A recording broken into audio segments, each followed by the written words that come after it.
যি বিষয়াসকলক লৈ আপুনি নিজে পৰিদৰ্শন কৰি যি ৰাইজৰ সমস্যাক লৈ আজি আপুনি সমাধান কৰাৰ ক্ষেত্ৰত এইদৰে অগ্ৰগতি হৈছে কি ক'ব?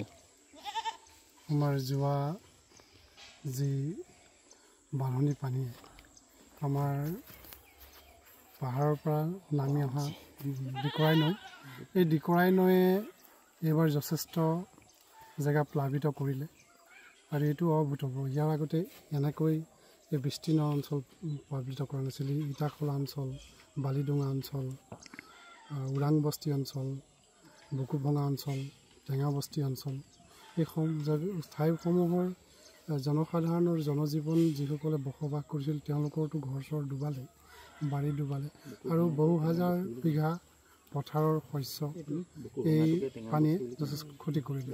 এই সম্পৰ্কত আমি নদুৱাৰ সমষ্টিৰ বিধায়ক মহোদয়ক অৱগত কৰিছিলোঁ আৰু তেখেতে তৎকালীনভাৱে আমাৰ যি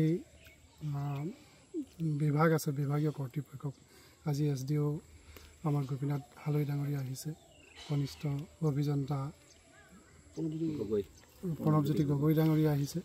বিধায়ক মহোদয়ে তেখেতসকলক এই ঠাইসমূহ পৰিদৰ্শন কৰি গ্ৰাউণ্ড ৰিপৰ্টটো প্ৰকৃততে কি হৈছিল, যোৱা বানপানীত কিমান লোক ক্ষতিগ্ৰস্ত হৈছিল এই সম্পৰ্কত তেখেতসকলক বুজ ল'বৰ কাৰণে সৰজমিন তদন্ত কৰিবৰ কাৰণে পঠালে আৰু তেখেতসকলে ইয়াৰ গোটেইখিনি ঠাই পৰিভ্ৰমণ কৰিছে আৰু আমিও আশা কৰিছোঁ জনসাধাৰণৰ যি যোৱা বানপানীত যি দুখ যন্ত্ৰণা এইসমূহ যাতে সমাধান কৰি ইয়াৰ যাতে এই ডিকৰাই নদীখন বাম হৈ গৈছে আৰু ইয়াৰ যিটো ছাইডসমূহ সেইবিলাক গৰাখহনীয়া হৈছে, যাৰ ফলত পথাৰত খেতি কৰা পথাৰলৈ পানী সোমাই, মানুহ বসবাস কৰা ঠাইলৈ পানী সোমাই।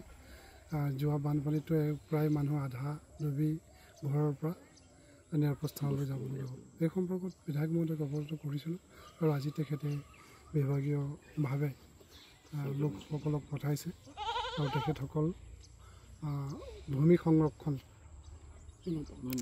জলসম্পদ বিভাগৰ পৰা তেখেতসকল আহিছে আৰু তেখেতসকলে ঠাইসমূহ পৰিদৰ্শন কৰি ইয়াৰ সময়ত এষ্টিমেট বনাই যাতে ইয়াৰ প্ৰটেকশ্যনৰ কাৰণে ব্যৱস্থা কৰে, তাৰ কাৰণে আমি আহ্বান জনাইছোঁ।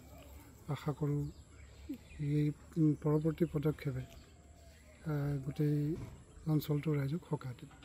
ধন্যবাদ।